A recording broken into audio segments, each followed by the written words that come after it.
Licenciada y compañeros, sean bienvenidos a este video en la cual voy a hacer la presentación de mi caso clínico. Comencemos.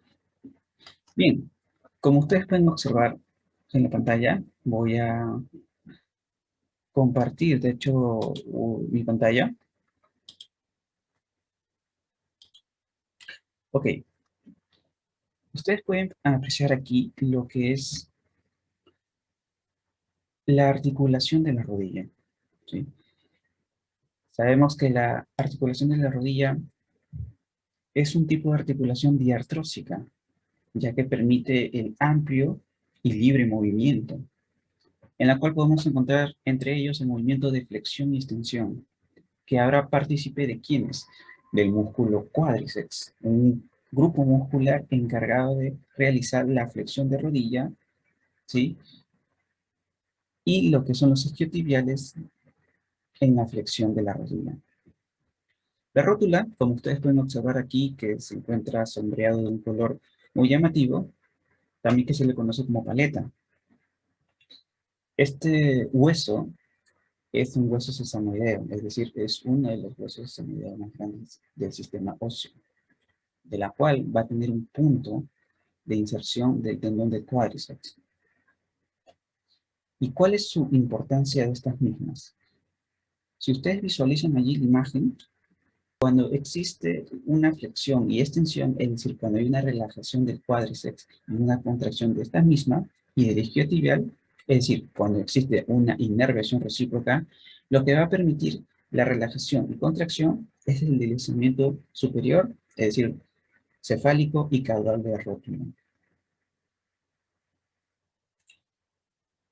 Muy bien, como ustedes pueden apreciar en la pantalla, continuaré con el caso clínico de la fractura de rótula. En este caso, es un paciente en la cual estoy atendiendo, ¿sí? Se llama Alexis. De antemano agradecer a Alexis por permitir que pongamos su caso en este video con total libertad. El paciente Alexis, ¿sí? De 1,85 m de altura, que es una persona muy alta, de 29 años de edad. Sufrió una fractura de rótula de tipo transversal con minuta. Lo vamos a ver en unas pruebas de imágenes, ¿sí? ¿Cómo ocurrió la fractura? Alexis nos comenta que fue durante, durante una actividad deportiva de la cual se cayó directamente sobre el concreto, ¿no? El concreto. Entonces, la rótula chocó, el impacto fue tremendo, fue directo, por lo que la fractura sí fue de mayor magnitud. Entonces, ¿cuáles fueron los signos los signos y síntomas que presentó Alexis durante el episodio? Hay una deformación, se va a ver una deformación. No solamente eso, va a presentar lo que es la tumefacción. La tumefacción es lo que se conoce comúnmente como lo que es el edema. El rubor, que es el calor, va a haber calor, ¿por qué? Por la misma vasodilatación. Entre ellos tenemos lo que son las histaminas y prostaglandinas. Va a haber una epiremia, que se conoce como la llegada de sangre, una cascada de sangre va a llegar a la zona que ha sido afectada. Y obviamente con esto va a haber lo que es una incapacidad funcional por parte de la articulación de la rodilla. Muy bien. Cuando estuvo en urgencias, decidieron enyesarlo, toda la extremidad. ¿Qué extremidad fue la que fue afectada? Que me olvidé mencionarlo. Fue la extremidad inferior derecha, ¿sí? Cuando fue yesado, se le hicieron unas pruebas de imágenes, ¿no? En estos casos fue una tomografía computarizada. Aquí vamos a visualizar un video, ¿no? Si ustedes observan en en la parte inferior de la pantalla, esto que se ve hiperdenso, ¿ya? Pueden observar que es el yeso que se le había colocado a Alexis, ¿no? ¿Esto en qué plano se encuentra? Lo vamos a visualizar en un plano axial. Estén atentos. Observen cómo en el plano axial se van a visualizar las estructuras anatómicas. Y en la parte superior ven cómo hay una pérdida del contacto óseo, que es la rótula, donde se ha perdido prácticamente por esta misma traumatismo que ha ocurrido. Aquí vamos a observar en un plano sagital, ¿sí? De igual manera, como ustedes ven en la parte derecha, que está hipertenso, es decir, ese es el yeso. No vayan a pensar que es otra, otra estructura del tejido del organismo. Vamos a ver cómo en esta región del lado izquierdo se va a presentar también la rótula y van a notar dos estructuras óseas separadas, ¿no? Es decir, la pérdida de contacto óseo por esta fractura. Observen. Miren cómo en esta zona se va a observar. Aquí, exactamente. Ven cómo esta zona hay prácticamente existe un espacio entre entre los dos huesos. Muy bien, continuemos. Este es en un plano frontal. Sí.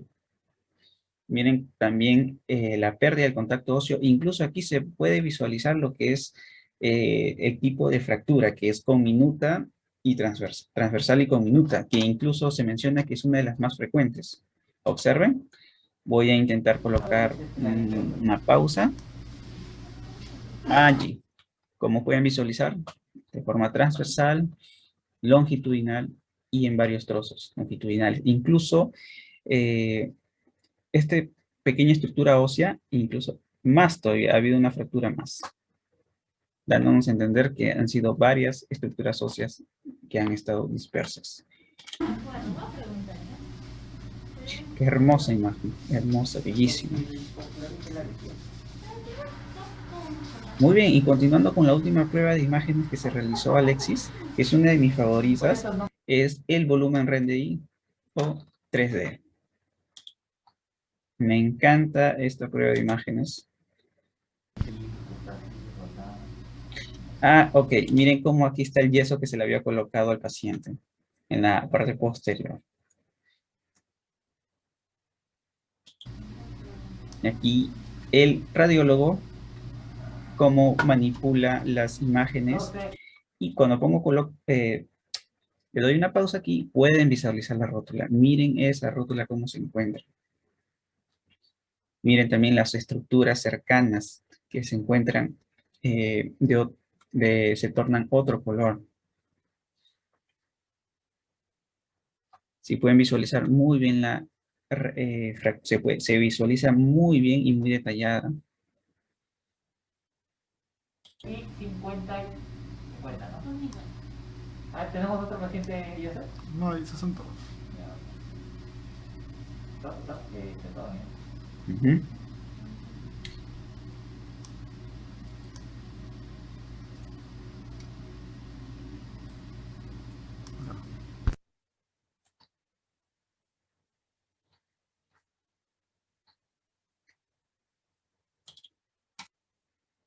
Después que se le ha colocado el yeso y se le ha hecho las pruebas de imágenes, el médico optó por una intervención quirúrgica, ¿no? Es decir, para unir las estructuras óseas, para que vuelvan a unirse y de esta manera consoliden. Recordemos que según el proceso de consolidación que lo menciona el libro de Kapanji, es alrededor de 2 años aproximadamente, dependiendo de la actividad y el ejercicio constante que haga el paciente. Es un dato muy importante que agregarle. Si una persona activamente realiza ejercicios mínimo 3 veces por semana, media hora o más, entonces poseen lo que son grandes beneficios durante una recuperación total. Y es como los deportistas. Su recuperación de ellos es rápido, por eso que cuando los vemos que se lesionan, en poco tiempo ya están volviendo a la cancha. ¿Por qué razón? Porque desarrollan lo que es el sistema de renina-angiotensina aldosterona, que permite la conservación de sales minerales en el cuerpo. Una de ellas esenciales, que es el calcio y el fósforo para la formación y la consolidación ósea, para que de esta manera la matriz orgánica por parte de los osteoblastos permita la reconstrucción ósea de estas mismas, conjuntamente con los osteocitos, que son las células representativas del tejido óseo. Entonces, como ustedes pueden observar en imágenes, tenemos una radiografía de una proyección antero-posterior.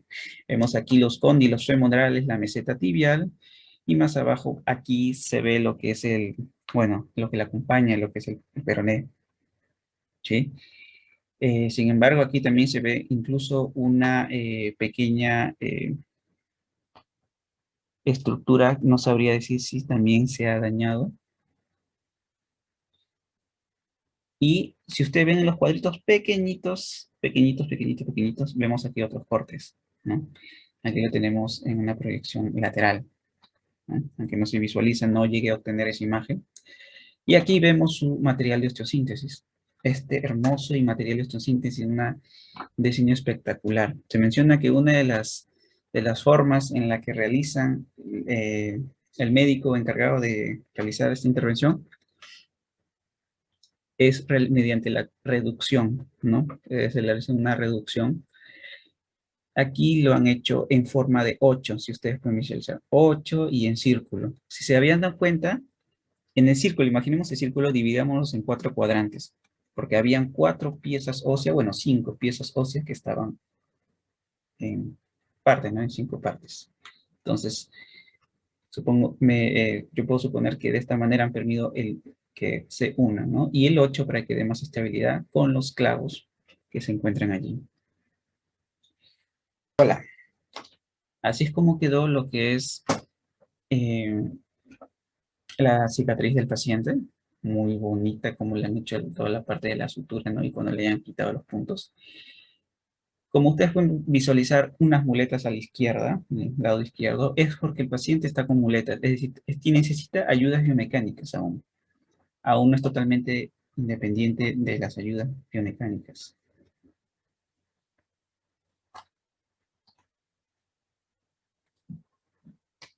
Llegamos aquí hasta el tratamiento, lo que es el tratamiento más farmacológico.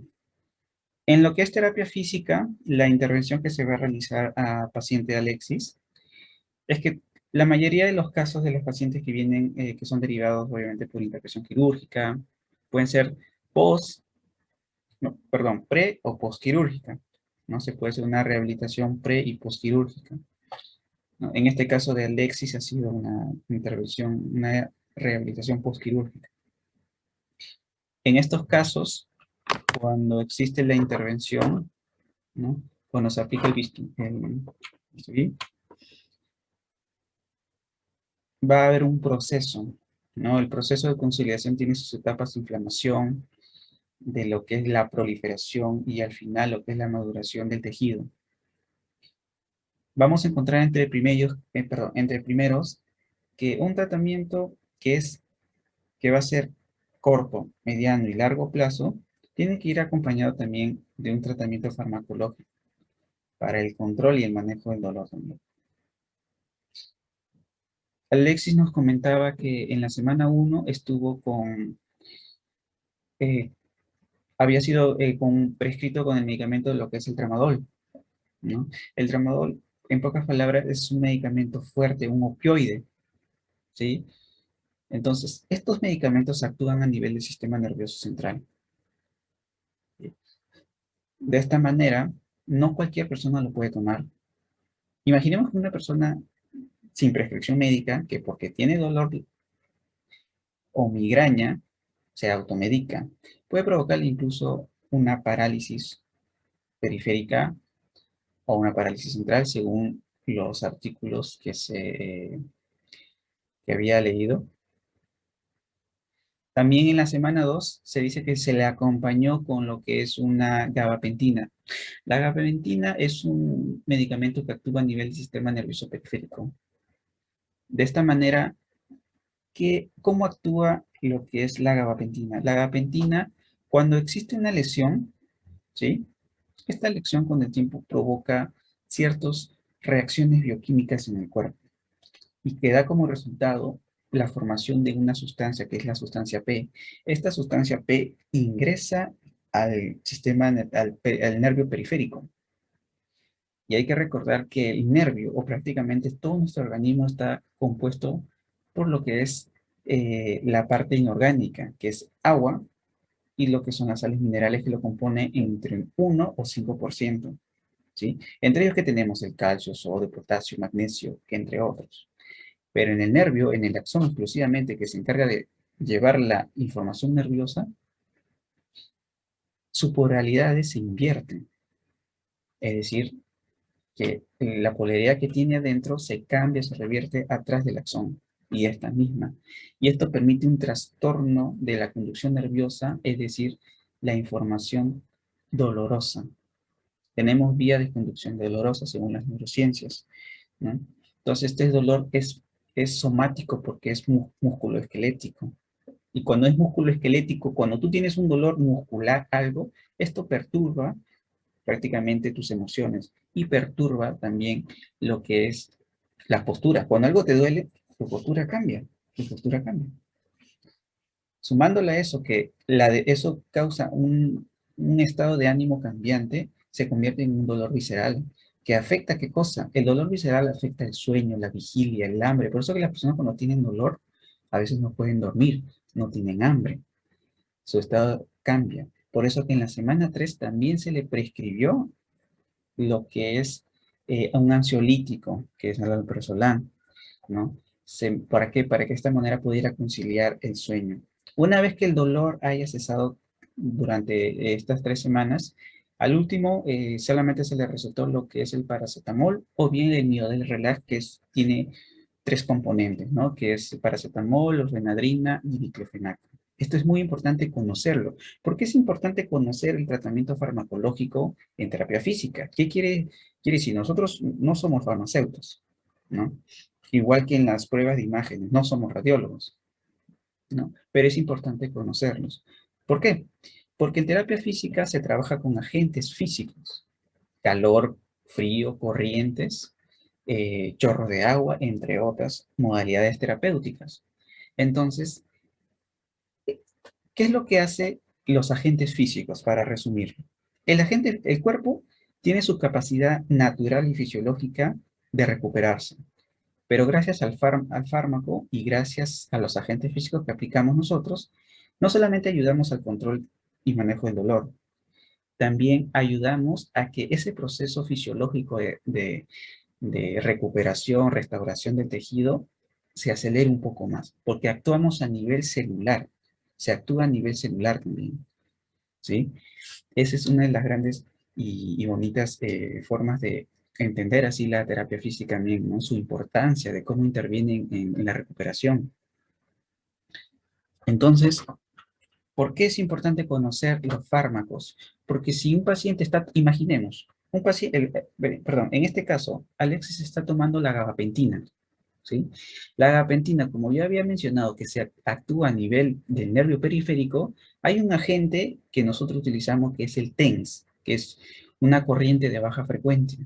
Entonces, si yo sé que mi paciente está tomando eso, que actúa a nivel de eso, una de las precauciones y recomendaciones, según el libro de Cameron, Michel Cameron, que es Agentes Físicos y de Electroterapia Clínica de Albornoz, mencionan que su uso no tendría una eficacia. De hecho, contrarrestaría lo que sea su efecto de la gabapentina, porque el TENS actúa a nivel de este nervio periférico.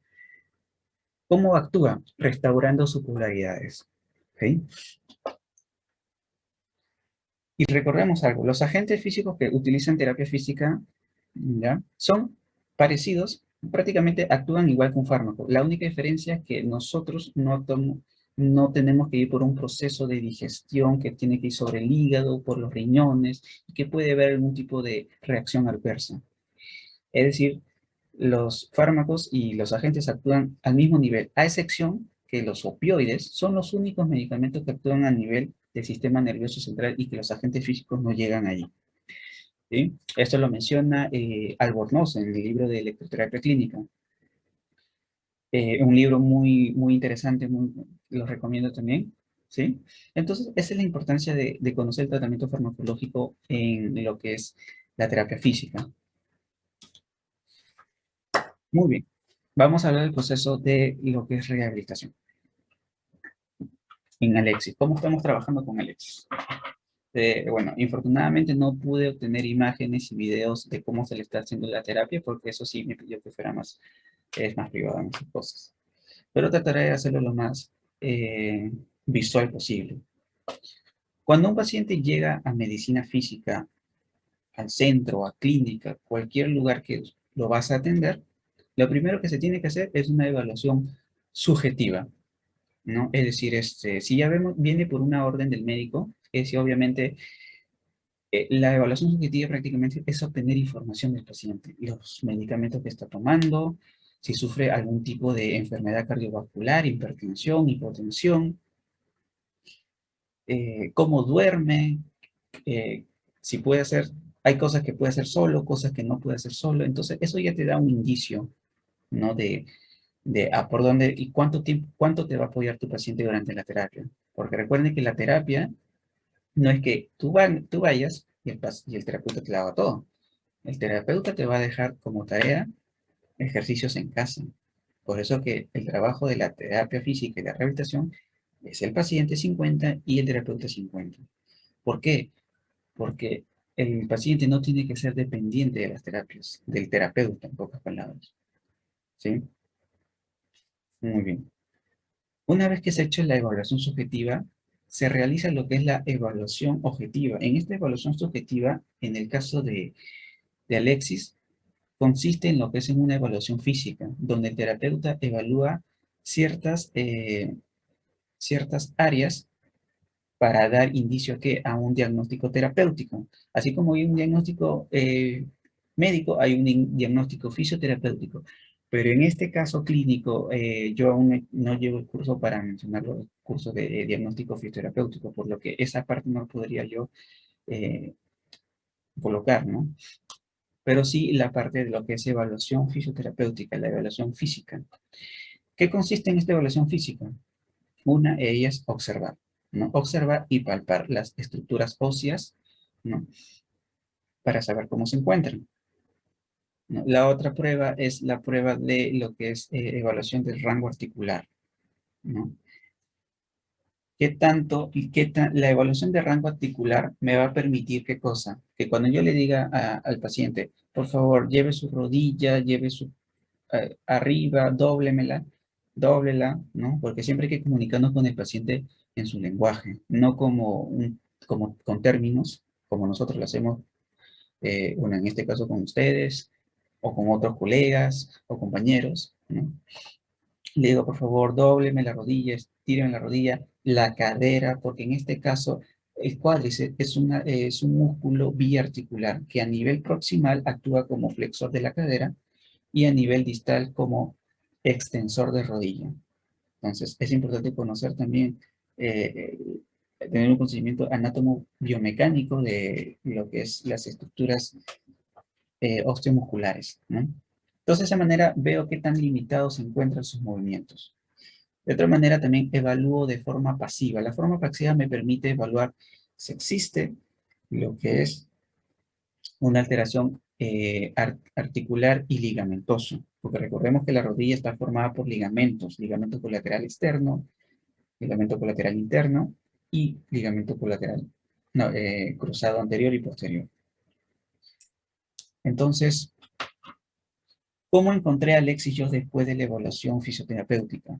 Uno, tenía una limitación total de la rodilla, es decir, la rodilla la tenía extendida, sin poder flexionarla nada, ¿sí?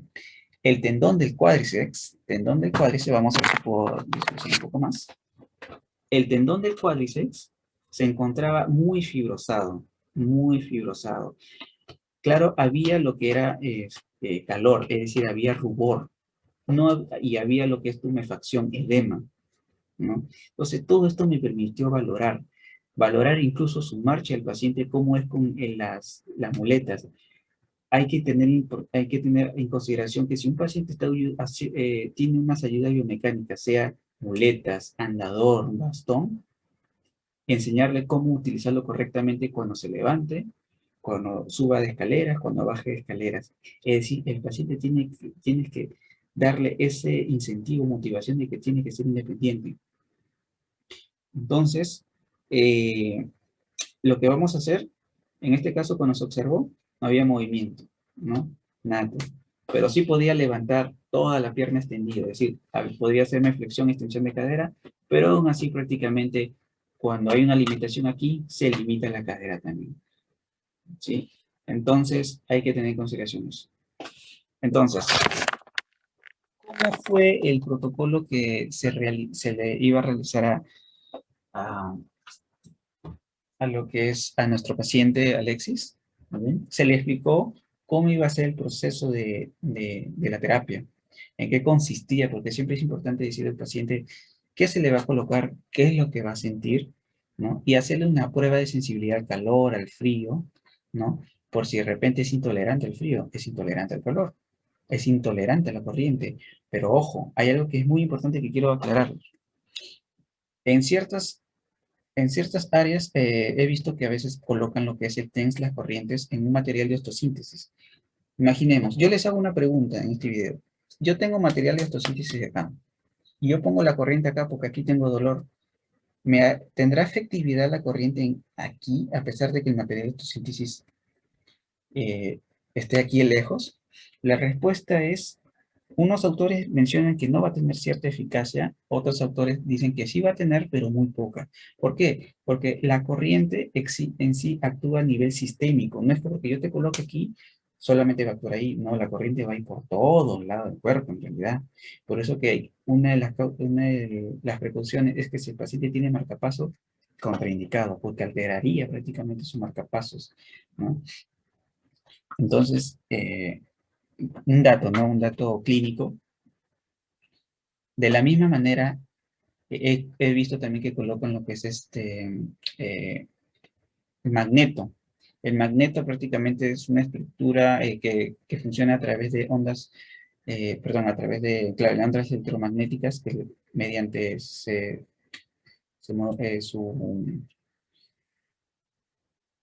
trabaja mediante lo que son Gauss, ¿no?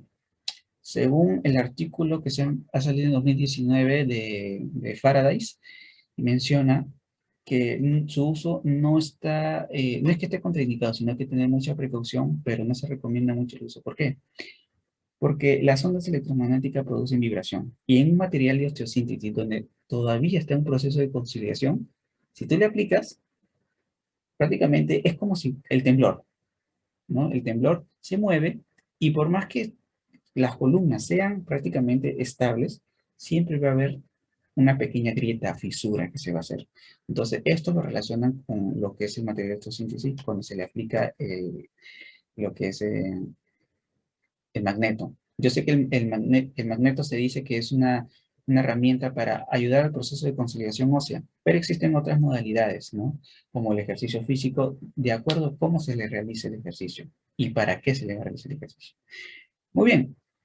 Eh, el protocolo que se le realizó a Alexis en estos casos, sí, se utilizó primero lo que son las modalidades de agentes físicos, las modalidades fisioterapéuticas. ¿Para qué? Para controlar el edema, para controlar la vasodilatación excesiva que había, la inflamación.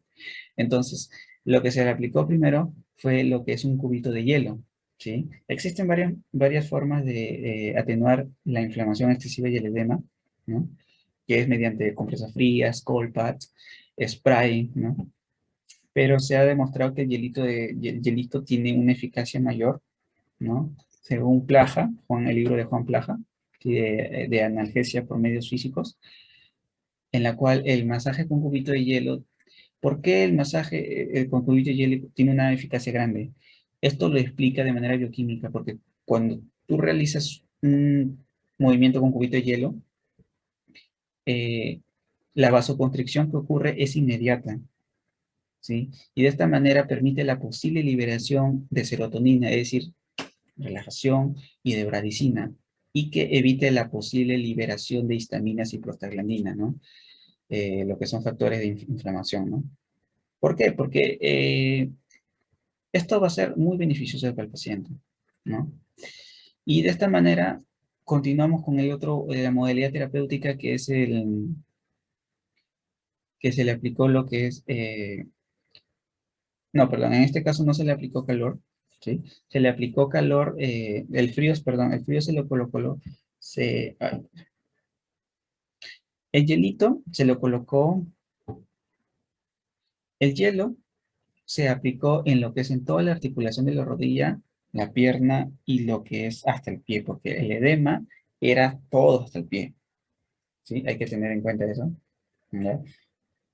¿Sí? Y se trabajó a nivel del cuádriceps y glúteo, lo que es prácticamente la aplicación de unas de termoterapia superficial, en este caso las compresas calientes, ¿no?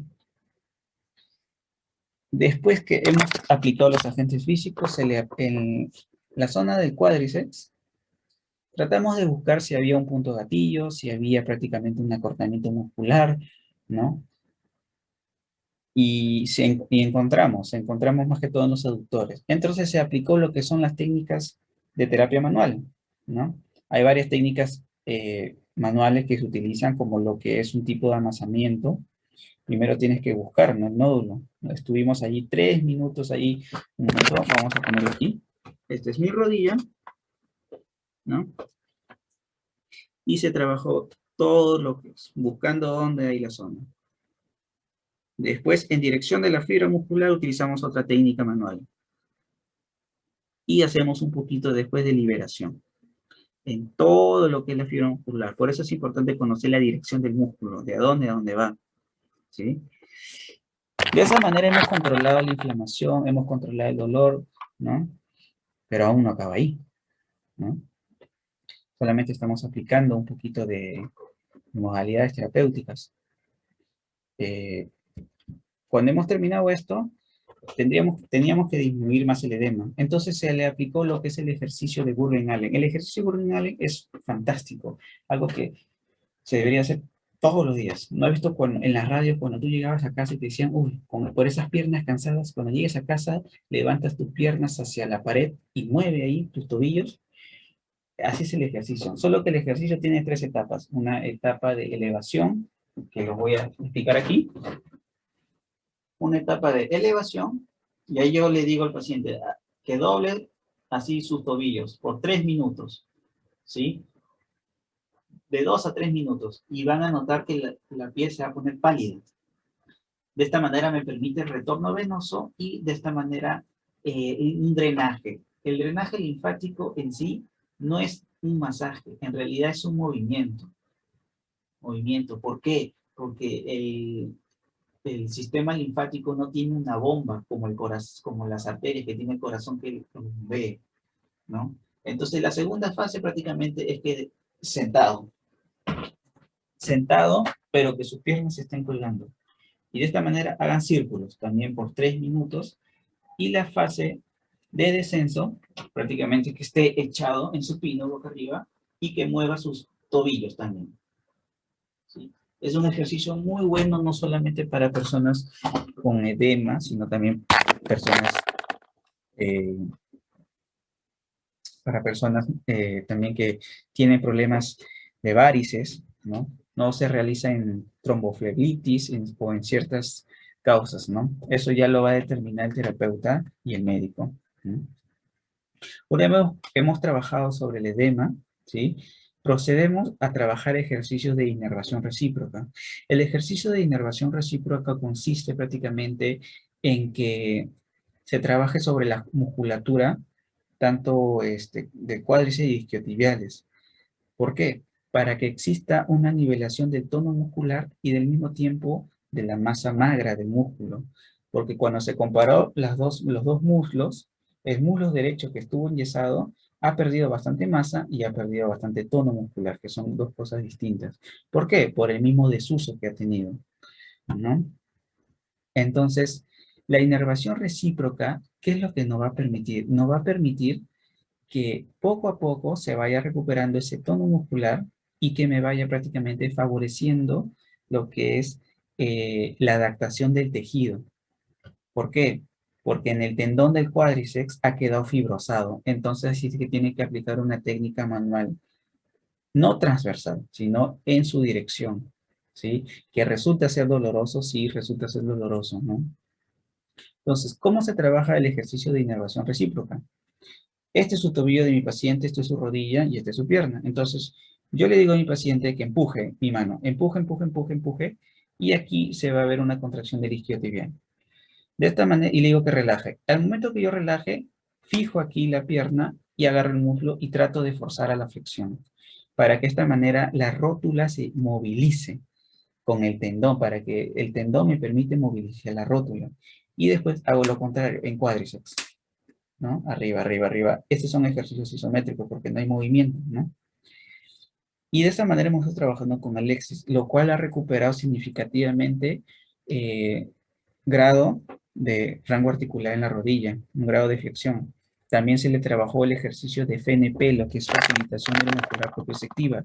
¿Por qué? Porque tiene una vinculación con la cadera, ¿sí? Si yo trabajo rodilla y no trabajo cadera, no estoy trabajando lo que es inestabilidad, ¿no? El ejercicio de FNP es un ejercicio muy completo que se trabaja en todas las áreas casi en la mayoría de las áreas de rehabilitación.